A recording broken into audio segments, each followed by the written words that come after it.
누가 주의 이 많은 백성을 재판할 수 있사오리이까 듣는 마음을 종에게 주사 주의 백성을 재판하여 선악을 분별하게 하옵소서. 아멘. 기도하시겠습니다. 하나님 아버지, 이 시간 이제 열왕기상 또 열왕기하의 말씀을 열려고 합니다. 아버지께서 이 말씀을 우리 교회에게 또 우리 성도들에게 주시는 이유가 있음을 믿습니다. 그 하나님이 뜻하신 바대로 아버지 이 시간을 축복해 주시고 일하여 주세요. 성령 안에서 전하는 자와 또 듣는 자 모두에게 역사하시는, 또 밝히 드러내 보이시는, 또 우리의 마음을 움직이시는 은혜가 있을 줄 믿습니다. 예수님의 이름으로 기도드립니다. 아멘. 네, 반갑습니다. 이번 주일부터 저희는 열왕기상, 열왕기하의 말씀을 우리가 보려고 합니다. 열왕기상하는 원래 한 책으로 되어 있는 말씀이죠.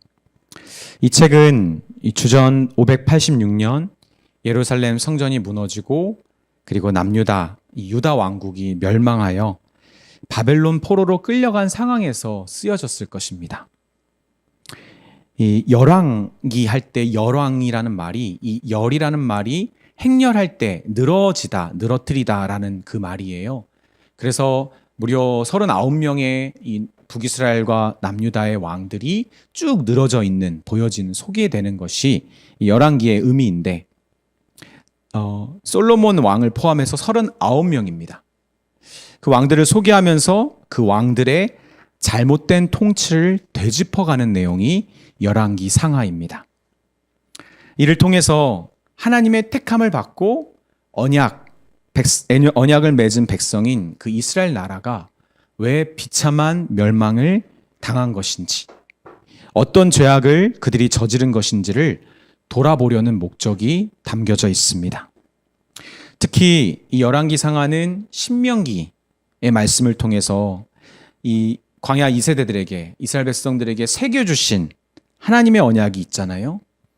그 신명기의 말씀에 비추어서 그들에게 주신 하나님의 언약을 그들이 깨트린 이유와 또 그 결과를 열왕기 상하가 보여줍니다. 그리고 또한 그럼에도 불구하고 깨지지 않는 그런 영원한 다윗 언약이 있다라는 것, 그리고 하나님은 그 언약을 통해 결국 당신의 약속을 성취할 것을 소망하도록 이끌어주는 말씀이 열왕기 상하입니다. 우리 주 안에 사랑하는 여러분, 그동안 지역교회로 자리 잡은 저희가 해나가야 되는 사역의 방향에 대하여 우리는 사도행전을 통해 보았습니다. 여러분 눈치채신 분은 알겠지만 사도행전의 말씀이 대부분이 우리 개인이 아니라 교회에게 주시는 말씀이었어요. 그래서 적용점도 먼저는 교회가, 그리고 나서 여러분 개인으로 그렇게 흘러갔었는데, 근데 이제는 교회 구성원인 우리 한 사람들을 향한 하나님의 뜻을 발견해 보려고 합니다. 택하신 하나님의 백성들을 다스리는 그런 왕들의 통치를 우리 보면서 우리 각자 삶에 대한 우리의 주권, 그 주권의 사용을 여러분 돌아보려고 합니다. 우리 한 사람은 하나님으로부터 받은 자기 삶의 왕권이 있기 때문이고, 그 왕권을 우리가 어떻게 사용해야 되는지를 우리는 배워야 하기 때문이죠. 무엇보다 우리를 구원해 주신 예수 그리스도만이 참된 우리의 왕임을 믿고 순종하는 사람들이 되어서 우리 교회의 몸을 이루어, 그리고 머리 대신 예수 그리스도를 믿고 따르는 그런 교회 사역을 우리가 감당할 수 있기 때문입니다. 그래서 앞으로 열왕기 상하의 말씀을 통해서 우리 그리스도께서 우리 각자와 또 우리 교회에 대한 우리 예수님의 주재권, 그렇죠?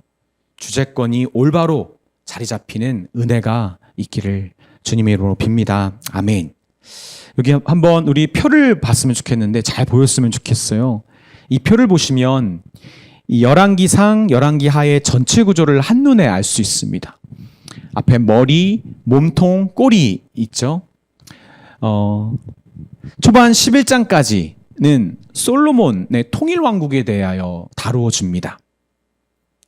즉 이 통일왕국 솔로몬 왕의 통치와 성전의 완공에 대하여 이야기를 하고 있습니다.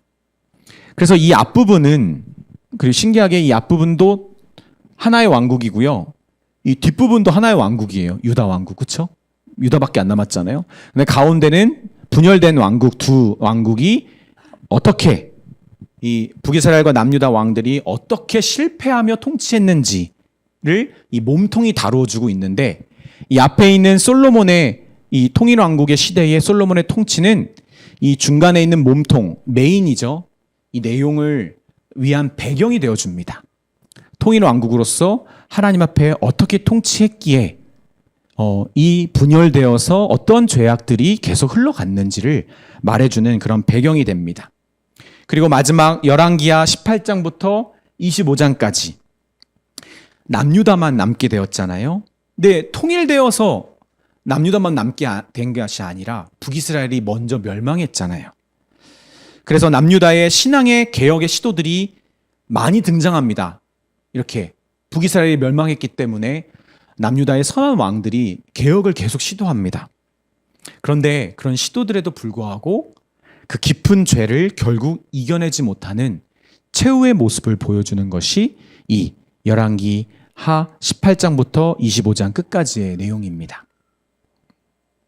그래서 오늘부터 최소 4번 함께 솔로몬 왕에 대해서 여러분과 살펴보기를 바랍니다. 솔로몬 왕에 대해 열왕기 저자는 절대로 좋은 평가를 내리지 않습니다. 우리 열왕기상 11장 1절을 여러분 한번 눈으로 따라와 주셨으면 좋겠어요. 이거 한번 읽어볼까요? 11장 1절입니다. 시작. 솔로몬 왕이 바로의 딸 외에 이방의 많은 여인을 사랑하였으니 곧 모압과 암몬과 에돔과 시돈과 헷 여인이라. 이스라엘 백성들이 가나안 땅에 들어갈 때 하나님이 경고하신 게 있죠. 이방 결혼입니다. 이방인들과의 결혼. 그런데 이 열왕기상 11장은 솔로몬에 대한 평가를 내려주는 장입니다. 가장 먼저 뭐라고 얘기하죠? 이방 여인을 사랑했다. 누구를 사랑했어야 되는데? 하나님을 사랑했어야 되는데. 부정적인 내용입니다. 또한 4절은 어떻습니까? 6절 어떻습니까? 9절, 10절, 33절 제가 한번 쭉 보겠습니다. 솔로몬이 나이가 많을 때 그 여인들이 그의 마음을 돌려 다른 신들을 따르게 하였으므로 왕의 마음이 그의 아버지 다윗의 마음과 같지 아니하여 그의 하나님 여호와 앞에 온전하지 못하였으니. 6절입니다. 솔로몬이 여호와 눈앞에서 악을 행하여 그의 아버지 다윗이 여호와를 온전히 따른같이 따르지 아니하고. 9절에 솔로몬이 마음을 돌려 이스라엘 하나님 여호와를 떠남으로 여호와께서 그에게 진노하시니라. 10절에 이 일에 대하여 명령하사 다른 신을 따르지 말라 하셨으나 그가 여호와의 명령을 지키지 않았으므로. 마지막 33절에 이는 그들이 나를 버리고 시돈 사람 여신 아스타롯과 모압의 신 그모스와 암몬 자손의 신 밀곰을 경배하며 그의 아버지 다윗이 행함 같지 아니하여 내 길로 행하지 아니하며 나보기에 정직한 일과 내 법도와 내 율례를 행하지 아니함이니라. 이것이 솔로몬 통치의 결과입니다. 여러분 11장에서 이렇게 거듭해서 거의 비슷한 말들을 반복하면서 열왕기 저자는 분명하게 못 받고 있습니다. 솔로몬의 통치는 실패했습니다. 열왕기자가 이렇게 솔로몬에 대한 이야기로 11장까지 많이 할애하면서 시작하는 것은 솔로몬의 죄와 불순종의 모습이 결국은 이스라엘이라는 나라의 죄와 불순종의 배경이 되고, 그리고 우리에게 많은 힌트가 있다라는, 우리 힌트를 여기서 우리는 발견할 수 있다는 겁니다. 그리고 오늘의 본문의 내용, 이 3장의 내용 또한 저는 그 메시지를 전달해주고 있는 것 같습니다. 여러분, 솔로몬 왕이 누구입니까? 우리가 방금 읽었던 내용 되게 유명한 장면이잖아요. 그래서 아마 이런 설교도 들어본 적 있을 거예요. 우리 하나님이 우리에게 뭘 원하냐 하시면은 지혜를 구해야 된다. 그렇죠? 그리고 부귀영화를 먼저 구할 필요 없다. 하나님이 분별하는 지혜를 구하게 하시면 또 하나님이 복도 내려주실 수 있다. 틀린 말은 아닐 수 있는데 사실은 그게 중요한 내용이 아니죠. 여러분, 솔로몬은 인류 역사상 가장 지혜로운 왕으로 뽑힌 사람이기도 합니다. 그리고 이스라엘 최고의 부귀영화를 누린 왕이기도 하죠. 그런데 사실은 그는 평범하고 손쉽게 왕이 된 것이 아니었습니다. 열왕기상 1장, 2장 우리가 보지 않았지만 그 앞의 내용에 보면 솔로몬이 왕이 된 상황을 우리에게 보여주고 있는데, 다윗이 늙어서 기력이 사라져 갈 때 다윗의 넷째 아들인 아도니아가 스스로 왕이 되고자 선수를 칩니다. 왜 넷째가 선수를 칠까요? 앞에가 다 없어졌거든요. 다 죽었거든요.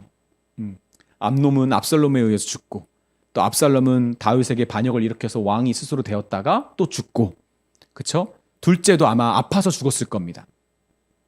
그랬을 가능성이 매우 높은데, 그는 12지파 중에 이 아도니아라는 사람은 철저히 자신의 유다지파 중심으로 이스라엘이라는 나라를 자기가 사로잡으려고 했습니다. 유다지파 중심으로.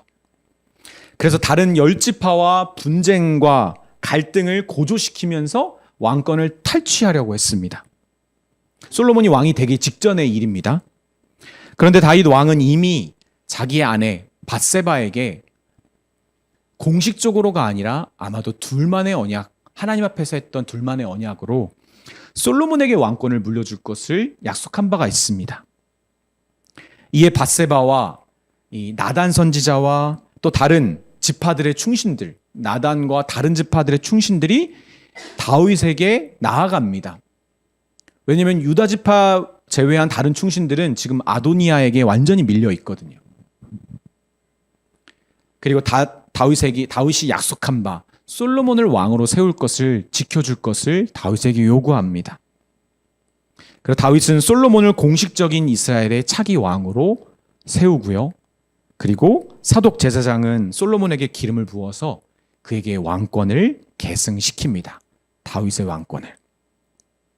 그리고 이 장에 다윗이 마지막 유언을 솔로몬에게 남길 때 다윗은 솔로몬에게 힘써 대장부가 되라고 말하며 하나님이 명하신 길을 그대로 따르고 기록된 율법의 말씀을 지켜야 된다라고 명령합니다.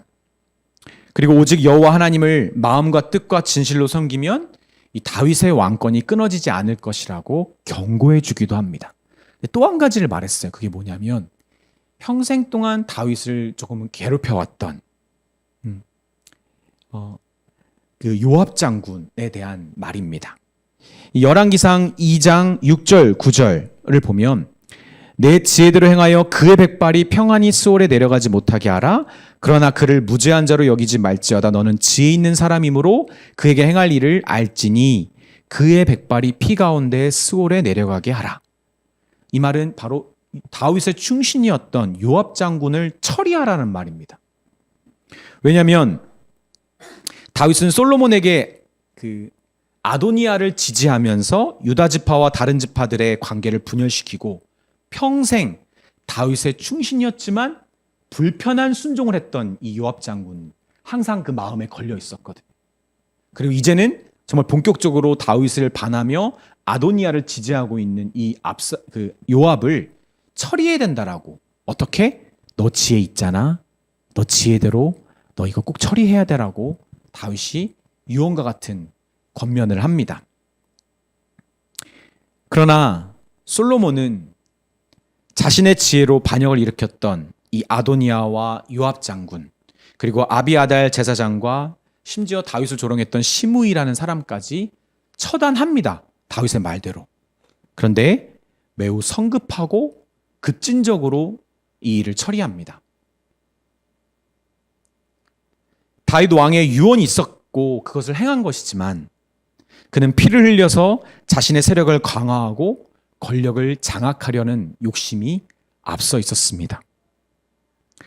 솔로몬 왕은 다윗이 말하는 것처럼 이미 지혜로운 왕이었어요. 지혜로운 사람이었습니다. 이미. 그런데 그의 지혜만으로는 하나님이 택한 족속이요 나라인 이스라엘을 하나님의 거룩한 뜻과 방법대로 온전히 다스리기에는 턱없이 부족했던 것이죠. 그래서 2장 46절에 이 행위에 대한 저자의 평가가 우리의 고개를 갸우뚱하게 합니다. 2장 46절에 보면 여호야다의 아들 분야에게 명령하매 그가 나가서 시므이를 치니 그가 죽은지라. 이에 나라가 솔로몬의 손에 견고하여 지니라. 여러분 이거 되게 이중적인 의미가 담겨져 있어요. 1장과 2장을 보면 학자들은 솔로몬에 대한 열왕기 저자의 평가가 좋지 않다는 것, 애매하다는 것을 말합니다. 여러분, 솔로몬의 손에 의해 견고해졌는데 여러분 이건 정말 좋은 표현일까요? 저는 여기서 우리에게 주는 중요한 메시지가 있다고 생각합니다. 하나님의 자녀들에게는 지혜와 같은 이미 좋은 은사가 사실은 있습니다. 누구나 있어요. 어느 정도는 하나님의 자녀답게 살아가도록 도와줄 수 있는 지혜와 적당한 은사가 우리에게 다 있습니다. 그러나 여러분, 하나님의 뜻을 온전히 이루며 살기 위해 그것만으로는 충분하지 않습니다. 우리에게는 이미 있는 지혜, 이미 가지고 있는 능력, 그것이 아닌 초자연적인 은사, 하나님께로부터 받은 지혜, 새롭게 주신 능력이 필요하다는 것이죠. 오늘 본문 3장 1절부터 3절의 내용입니다. 우리 한번 힘내서 읽었으면 좋겠습니다. 3장 1절부터 3절입니다. 시작. 솔로몬이 애굽 왕 바로와 더불어 혼인 관계를 맺어 그의 딸을 맞이하고 다윗성에 데려다 두고 자기 왕궁과 여호와의 성전과 예루살렘 주위의 성의 공사가 끝나기를 기다리니라. 그때까지 여호와의 이름을 위하여 성전을 아직 건축하지 아니하였으므로 백성들이 산당에서 제사하며 솔로몬이 여호와를 사랑하고 그의 아버지 다윗의 법도를 행하였으나 산당에서 제사하며 분향하더라. 여러분 1절부터 3절까지만 읽어도 뭐라는 거야 도대체, 이런 생각이 듭니다.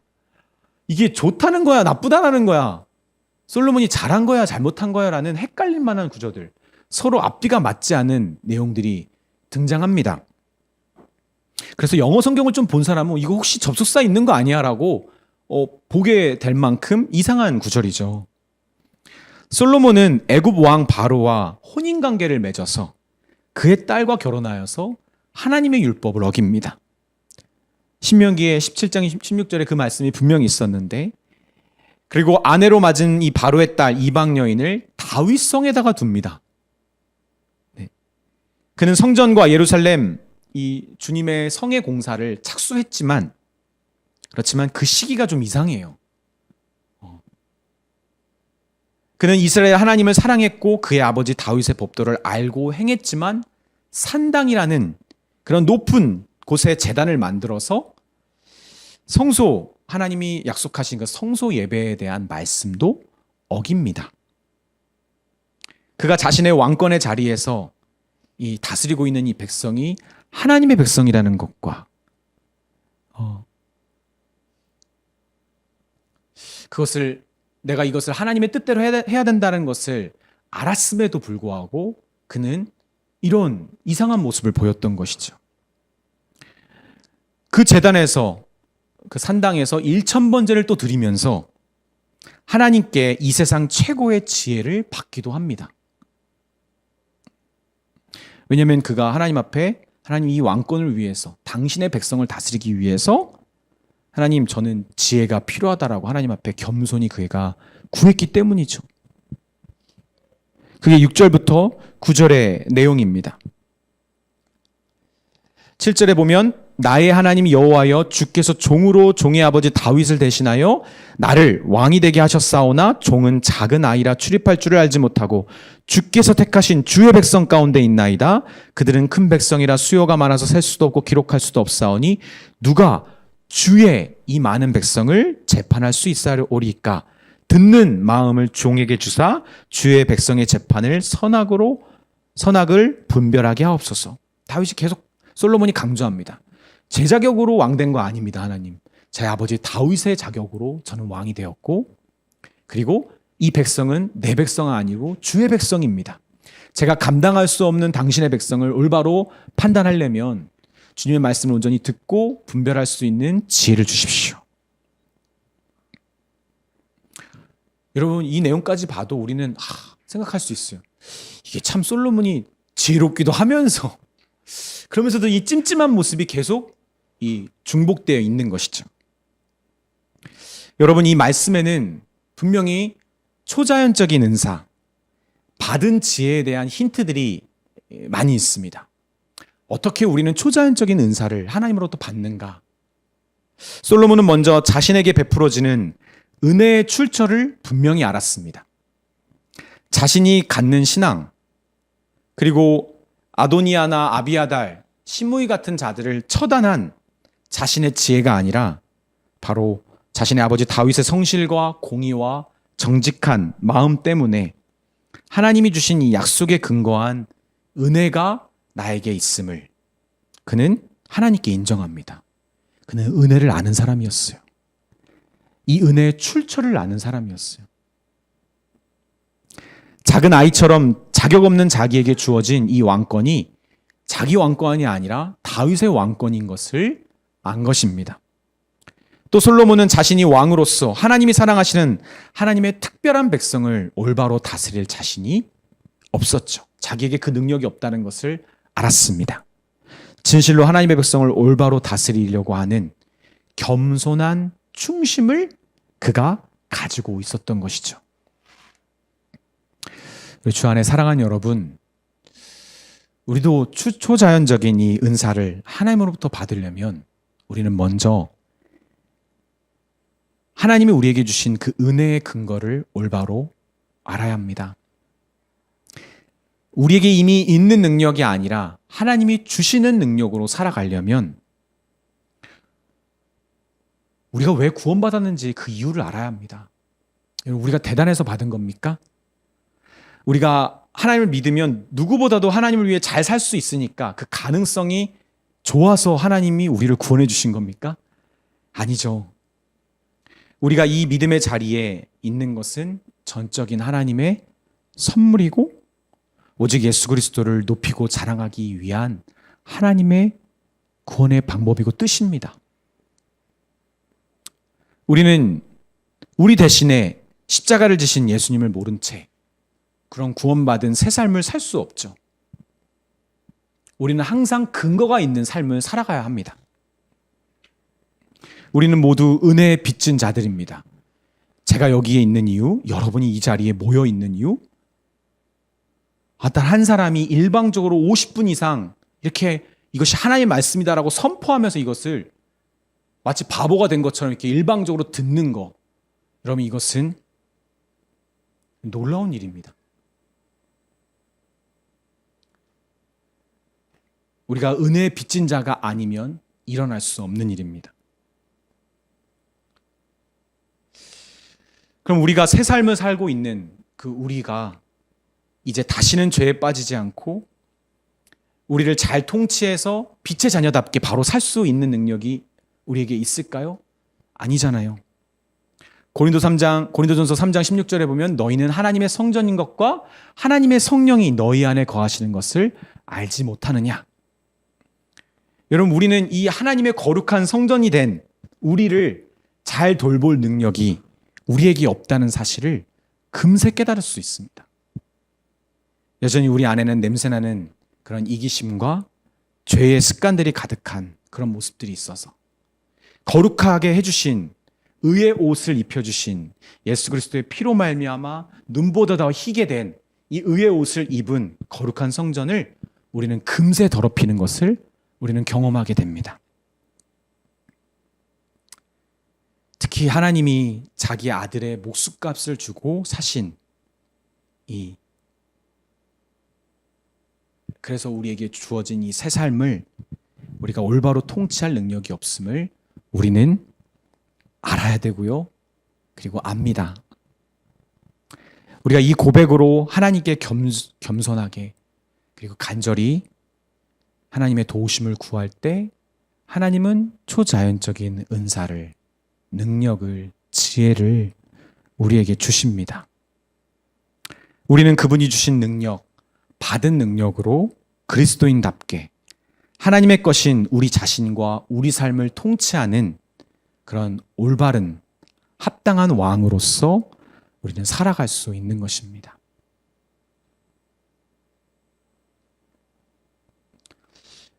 사실 이게 다예요. 우리가 우리 삶의 왕인 것을 우리가 알지 못하는 것. 왕인 것을 아는 사람들도 있죠. 정말 자기 인생의 주인이 자기 거라고 주장하면서 내 왕 아닌가? 근데 어떻게 왕이 된 건지를 알지 못하는 신앙인들이 있다라는 거죠. 여러분, 정말 여러분이 여러분의 인생의 주인인 것이 여러분 때문입니까? 정말 여러분 것이기 때문에 여러분이 주인 행세를 하고 있는 겁니까? 여러분, 솔로몬이 만약 하나님 앞에서 내가 지혜로우니까 왕 된 거 아닙니까? 라고 주장한다면 하나님이 그냥 그 사람을 쫓아냈을 겁니다.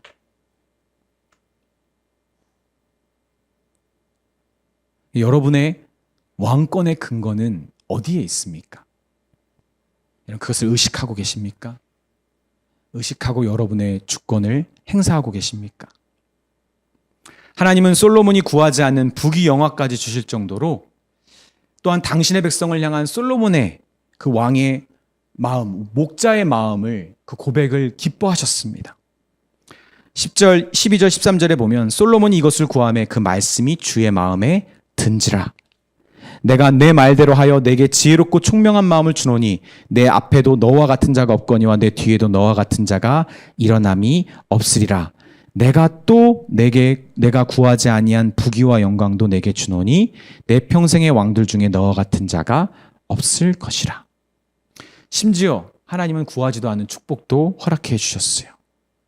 그래서 솔로몬은 이 받은 은사와 받은 축복으로 이스라엘의 전성기를 이끌었던 거죠. 그리고 이 장면 바로 뒤에 그 유명한 솔로몬의 재판이 나옵니다. 그가 얼마나 지혜로운 왕이었는지를 한눈에 볼 수 있도록.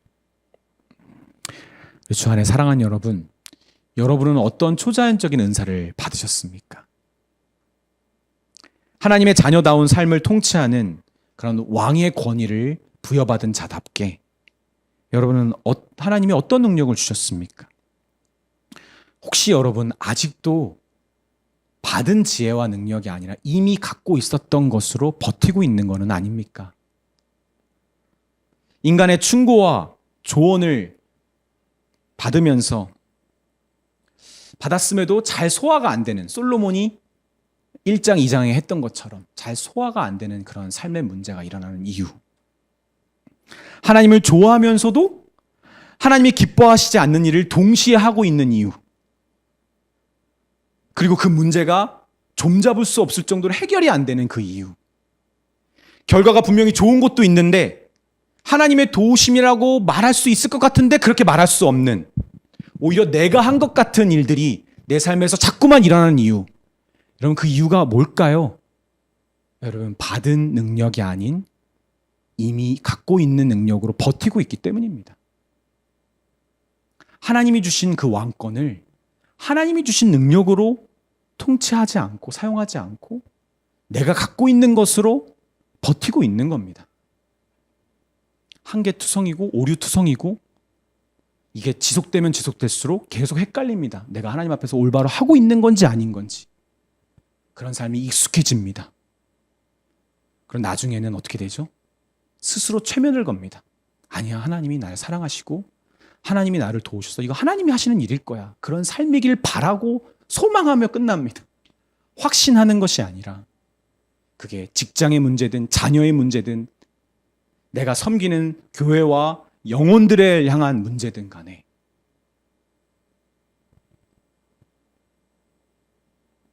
아직 하나님이 새롭게 주신 능력으로 새롭게 주신 삶을 살아가고 있지 않기 때문에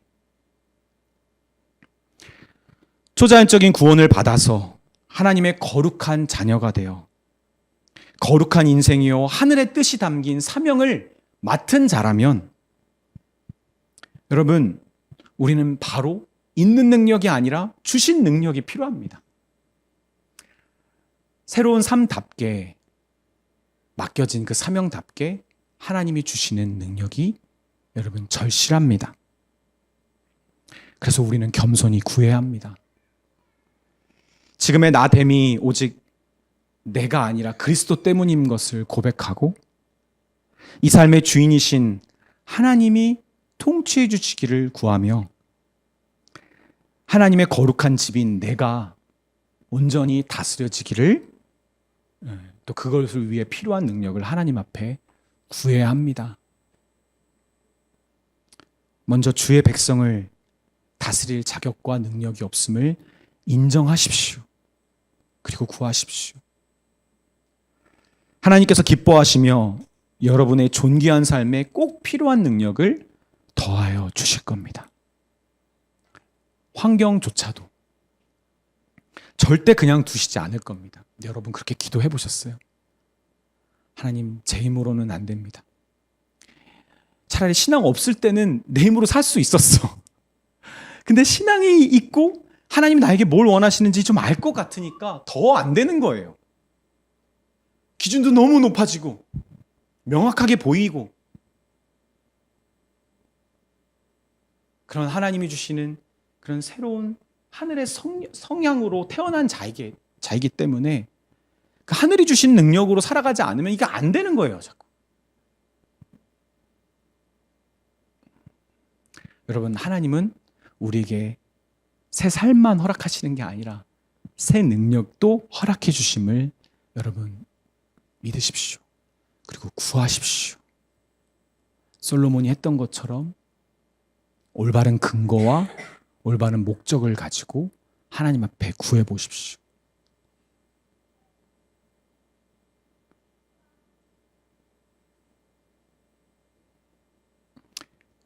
저는 찬양을 좋아합니다.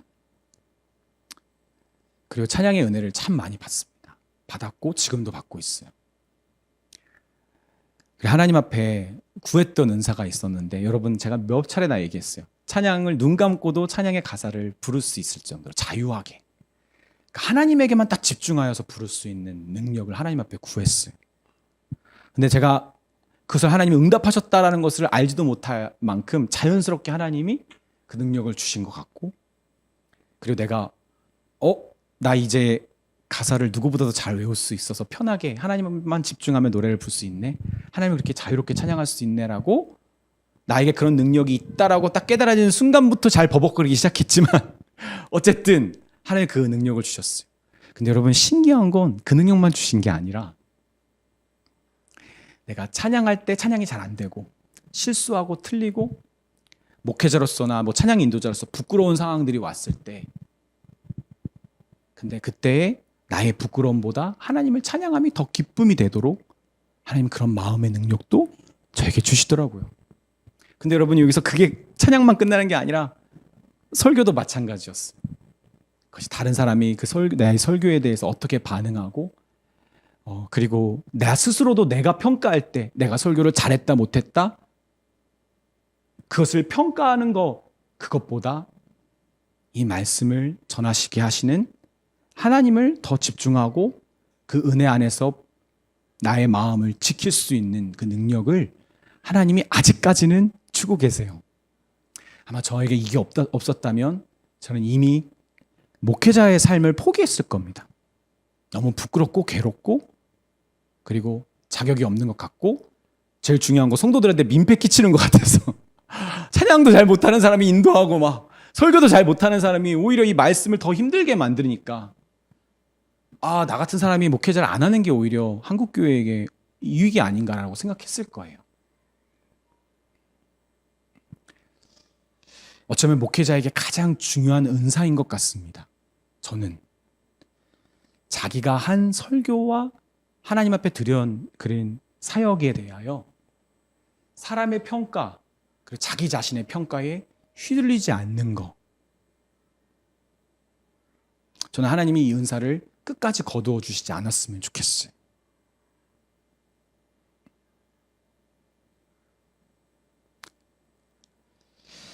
우리 주 안에 사랑하는 여러분,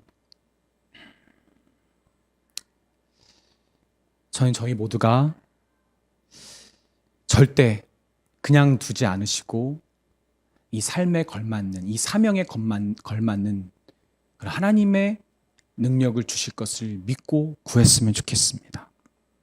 또 그 마음속에서 우리가 구하지 않는 것까지도 보너스로 주시는 하나님의 그 크신 축복을 여러분 마음속으로 소망했으면 좋겠습니다.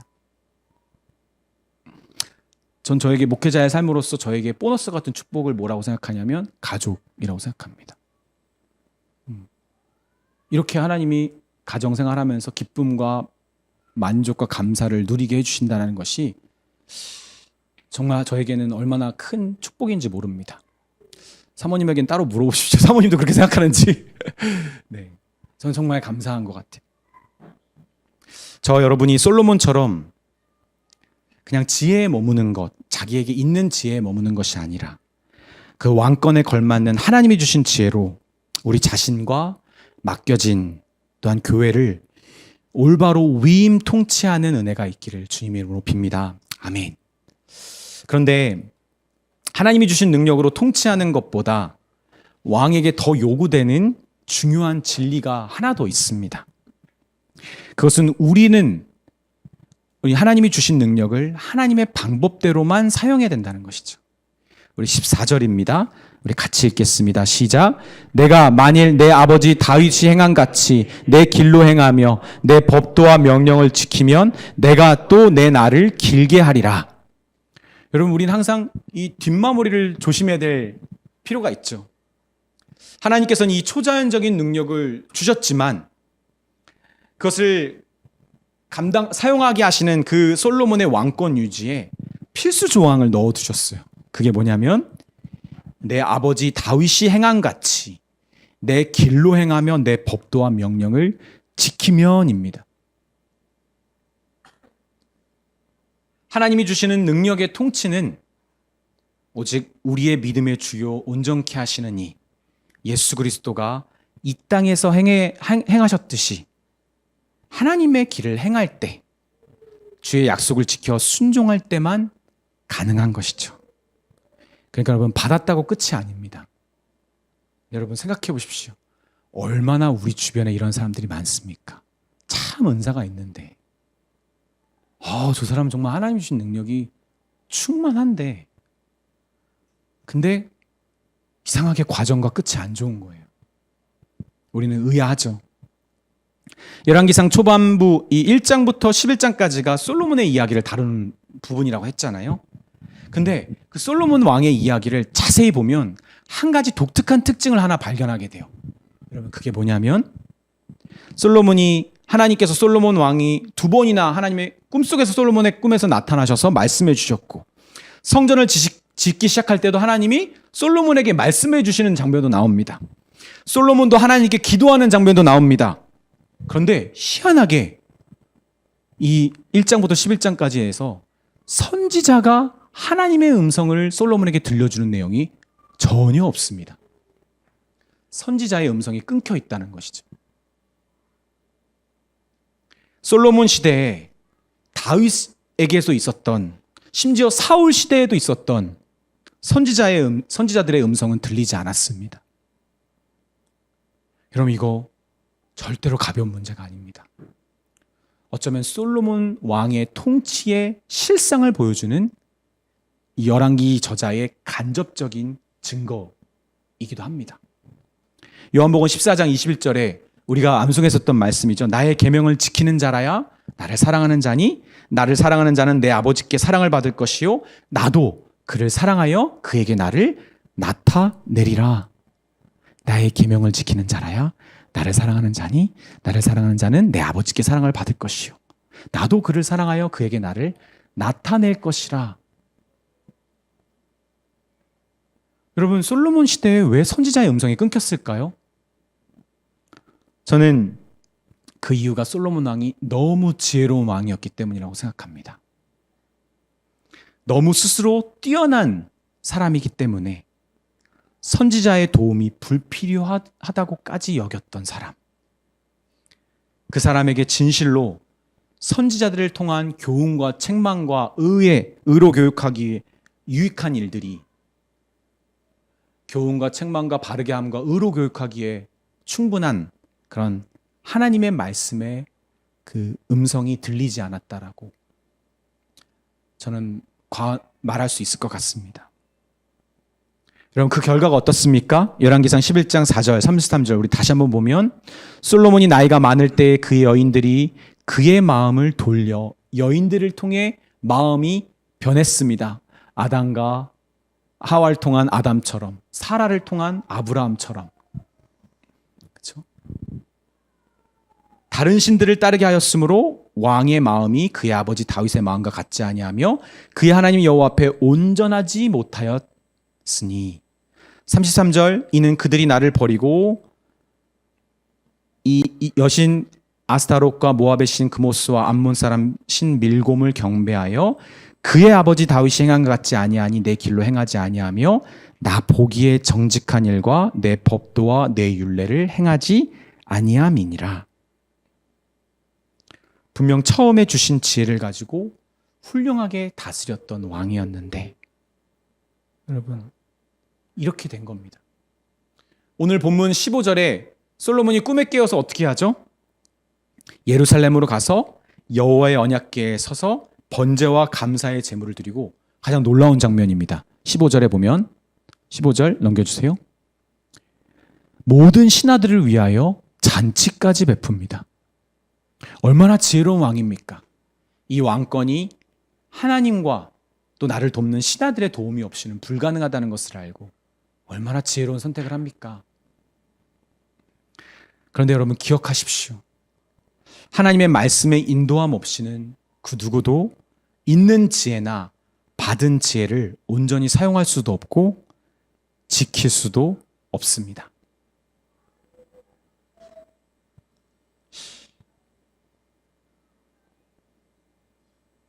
저는 좀 여러분에게 장담하며 얘기할 수 있을 것 같아요.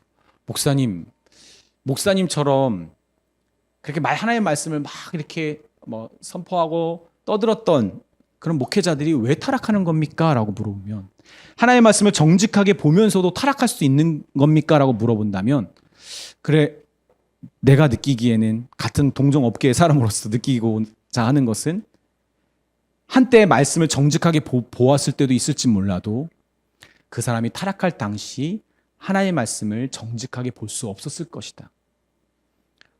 보아도 보이지 않았을 것이고 들으려고 해도 말씀을 통한 하나님의 교훈과 책망과 바르게 함과 의로 교육하는 그 말씀의 능력을 경험하지 못했을 것이다.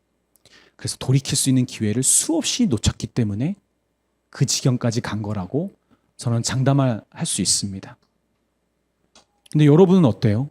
하나님의 말씀 없이 있는 능력과 받은 능력 잘 사용할 수 있어요? 그거 잘 지킬 수 있겠어요? 그것으로 정말 하나님을 예배하고 하나님 맡겨진 사명을 감당하는 데 올바로 사용할 수 있겠어요? 교훈과 책망과 바르게 함과 의로 교육하기에 충분한 이 하나님의 말씀 없이. 우리 주 안에 사랑하는 여러분, 우리 지난 수요 성경 공부를 통해 우리가 본 것들이 있어요. 여러분, 사울 왕과 여로보암 왕 아주 둘이 비슷하잖아요. 나는 하나님이 나를 세우셔가지고 뭔가 나에게 자격이 있는 것 같아서 하나님이 나를 세우셨구나라고 그렇게 느꼈는데 막상 왕이 돼 보니까 사무엘이 이스라엘 백성들에게 뭐라고 얘기하죠? 사실 사울이 왕이 된 거 니네가 요구해서 하나님이 어쩔 수 없이 세우신 거야. 사울 왕이 이 얘기 듣고 충격에 빠지잖아요. 뭐야? 나 완전 비정통이야? 나 정당성이 없는 왕이었어? 여러분, 그때부터 사울의 마음이 이상해지잖아요. 자기의 힘으로 자기의 왕권을 세워보려고 발악을 하다가 다 죄짓잖아요. 그러다가 여러분, 여로보암은 어떻습니까? 하나님 분명히 약속해 주셨거든요. 너 정통왕 아닌데 그럼에도 불구하고 너가 내 율례와 법도를 따라 온전히 이스라엘을 다스리면 너에게 왕권을 세워주시겠다고 약속해 주셨는데 그 약속에 들리는 게 아니라 자꾸 이스라엘 백성들이 예루살렘을 가서 예배 드리는 게 뻔하니까 자기에게 없는 예루살렘 성전의 문제, 이 보이는 하나님의 임재가 자기에게 왕권에 없다 보니까 그 비정통성이라는 문제에서 계속 헤어나오지 못합니다. 그래서 산당을 만들고 곰송아지 황금송아지를 만들어서 거기다가 하나님이라고 말하고 예배시키고 백성들에게.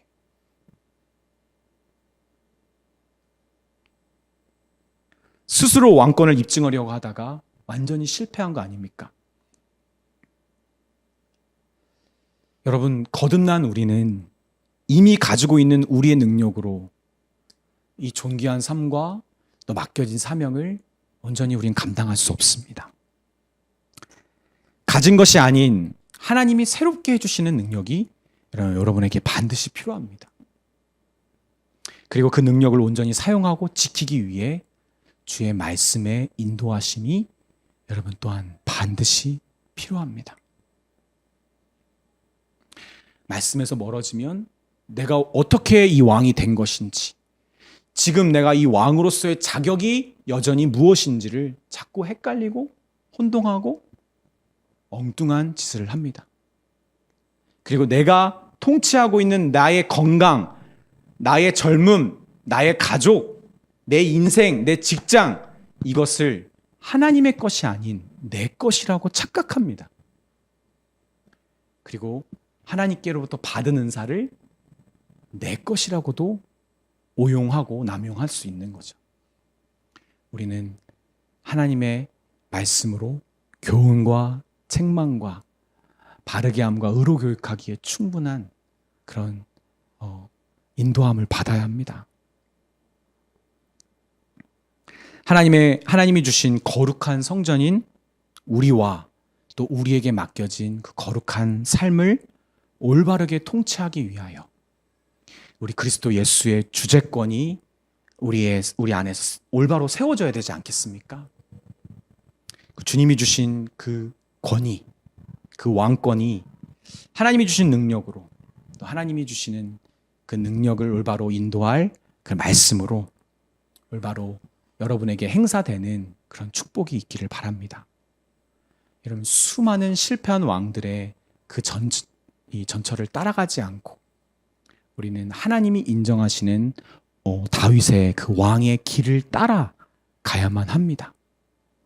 우리 한 사람 한 사람이 그 자기의 주어진 그 왕권을 올바로 행사할 때, 그렇게 세워진 올바른 그리스도의 주재권이 있는 사람들이 모일 때에 이 교회는 그리스도가 머리 대신 성령이 이끄시는 교회가 되고요. 그리고 우리는 모두 하나님이 맡기신 거룩한 사역을 감당할 그런 교회가 되는 것입니다. 저 여러분이 그런 또 하나님께 겸손히 구하는 그런 은혜와 축복이 있기를 바랍니다. 아멘.